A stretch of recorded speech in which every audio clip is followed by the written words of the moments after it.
ಇಲಾಖೆಗಳಿಗೆ BESCOM current shock. Current bill ಕಟ್ಟದ ಇಲಾಖೆಗಳಿಗೆ ಪವರ್ ಕಟ್, ಬಿಲ್ ಬಾಕಿ ಉಳಿಸಿಕೊಂಡ ಇಲಾಖೆಗಳಿಗೆ ಸಪ್ಲೈ ಬಂದ್. ಬಿಲ್ ಕಟ್ಟಡ ಸರ್ಕಾರಿ ಇಲಾಖೆಗಳಿಗೆ ಶೀಘ್ರದಲ್ಲೇ ನೋಟಿಸ್ ನೀಡಲಿದೆ.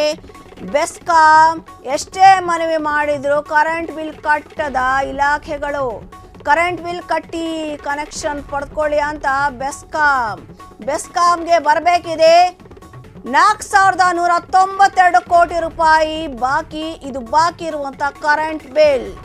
RDPR ಇಲಾಖೆಯಲ್ಲಿ ಅತಿ ಹೆಚ್ಚು ಕರೆಂಟ್ ಬಿಲ್ ಬಾಕಿ 2,095 ಕೋಟಿ ರೂಪಾಯಿ ಬಾಕಿ ಉಳಿಸಿಕೊಂಡ ಗ್ರಾಮೀಣಾಭಿವೃದ್ಧಿ ಇಲಾಖೆ BBMPಯಿಂದ ಬರಬೇಕಿದೆ 2,382 ಕೋಟಿ ಕರೆಂಟ್ ಬಿಲ್. ಜಲಮಂಡಳಿ ಬೆಸ್ಕಾಂಗೆ ಕಟ್ಟಬೇಕು 772 ಕೋಟಿ ಕರೆಂಟ್ ಬಿಲ್. ಇತರೆ ಸರ್ಕಾರಿ ಇಲಾಖೆಗಳಿಂದ 95 ಕೋಟಿ ರೂಪಾಯಿ ಕರೆಂಟ್ ಬಿಲ್ ಬಾಕಿ. ವಿವಿಧ ಸರ್ಕಾರಿ ಇಲಾಖೆಗಳಿಂದ 4,192 ಕೋಟಿ ರೂಪಾಯಿ ಕರೆಂಟ್ ಬಿಲ್ ಬಾಕಿ. ಕಳೆದ ಹಲವು ತಿಂಗಳಿಂದ ವಿನಾಯಿತಿ ನೀಡಿತ್ತು ಬೆಸ್ಕಾಂ ಅಧಿಕಾರಿಗಳು ವಿನಾಯಿತಿನ ನೀಡಿದ್ರು. ಆದರೆ ಸರ್ಕಾರದ ಇಲಾಖೆಗಳೇ ಕೂಡ ಕರೆಂಟ್ ಬಿಲ್ಲನ್ನು ಕಟ್ಟಿಲ್ಲ.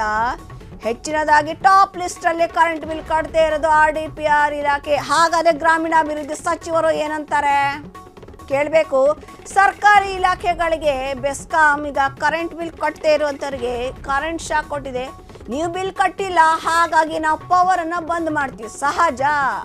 ನಾವು ಮನೆಯಲ್ಲಿ ಕರೆಂಟ್ ಬಿಲ್ ಕಟ್ಟಿಲ್ಲ ಅಂದರೆ ನಮ್ಮ ಮನೆಗಳ ಕರೆಂಟ್ ಪವರ್ ಏನು ಬಂದಾಗತ್ತೆ. ಹಾಗೆ ಕೂಡ ಕಟ್ಟಡ ಸರ್ಕಾರಿ ಇಲಾಖೆಗಳಾದರೆ ಏನಾಯಿತು, ಎಷ್ಟೇ ಮನವಿ ಮಾಡಿದ್ರು ಕರೆಂಟ್ ಬಿಲ್ಲನ್ನು ಕಟ್ಟಲಿಲ್ಲ ಇಲಾಖೆಗಳು ಅಧಿಕಾರಿಗಳು.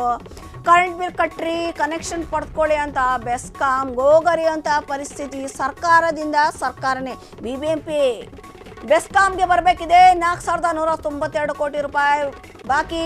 RDPR ಇಲಾಖೆಯಲ್ಲಿ ಅತಿ ಹೆಚ್ಚು ಕರೆಂಟ್ ಬಿಲ್ ಬಾಕಿ 2,095 ಕೋಟಿ ರೂಪಾಯಿ ಬಾಕಿ ಉಳಿಸಿಕೊಂಡ ಗ್ರಾಮೀಣಾಭಿವೃದ್ಧಿ ಇಲಾಖೆ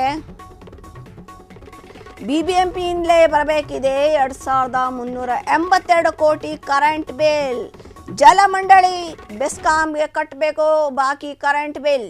24ರವರೆಗೆ 4,192.70 ಕೋಟಿಗಳ ಬಾಕಿ ಇದೆ. ಅದರಲ್ಲಿ ಹೆಚ್ಚಿನ ಬಾಕಿ ಬಂದು RDPR ಇಲಾಖೆಯದು 2,095.75 ಕೋಟಿಗಳು.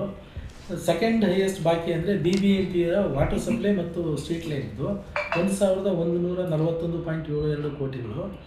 ಅದು ಬಿಟ್ಟರೆ ಜಲಮಂಡಳಿದು ಸಹಿತ 572.19 ಕೋಟಿ ಇದೆ. ಆಮೇಲೆ BBMP ವಾಟರ್ ಸಪ್ಲೈದು ಇನ್ನೊಂದು ಅದು 903.62 ಕೋಟಿ ಇದೆ. ಸೊ ಒಟ್ಟಿನಲ್ಲಿ ಎಲ್ಲ ಇಲಾಖೆಗಳಿಂದ ಸೇರಿ 4,192.70 ಕೋಟಿಗಳು ಬೆಸ್ಕಾಂಗೆ ಬರಬೇಕಾಗಿದೆ. ಈ ಹಣವನ್ನು ನಮ್ಮ ಫೀಲ್ಡ್ ಇಂಜಿನಿಯರ್ಸ್ಗಳು ಅಂದರೆ ಸಬ್ ಡಿವಿಷನ್ ಲೆವೆಲಲ್ಲಿ ಮತ್ತು ಡಿವಿಷನ್ ಲೆವೆಲಲ್ಲಿ ಆಯಾ ಇಲಾಖೆಗಳ ಜೊತೆಗೆ ಸಂಪರ್ಕ ಸಾಧಿಸಿ ಅದನ್ನು ರಿಕವರಿ ಮಾಡಲಿಕ್ಕೆ ಶ್ರಮ ವಹಿಸ್ತಾ ಇದ್ದಾರೆ. ಮತ್ತು ಸರ್ಕಾರವು ಸಹಿತ ಆಗಿಂದಾಗೆ ಹಣವನ್ನು ರಿಲೀಸ್ ಮಾಡ್ತಾ ಇದೆ. ಇದಲ್ಲದೆ ಕಾರ್ಪೊರೇಟ್ ಲೆವೆಲಲ್ಲಿ ನಮ್ಮ MD ಮತ್ತು ಡೈರೆಕ್ಟರ್ಗಳು ಸರ್ಕಾರದ ವಿವಿಧ ಹಂತದ ಮೀಟಿಂಗ್ಗಳಲ್ಲಿ ಇದರ ಬಗ್ಗೆ ಚರ್ಚಿಸಿ ಆ ಹಣವನ್ನು ಬೆಸ್ಕಾಂಗೆ ಪಡೆಯಲು ಕ್ರಮ ವಹಿಸಿರುತ್ತಾರೆ.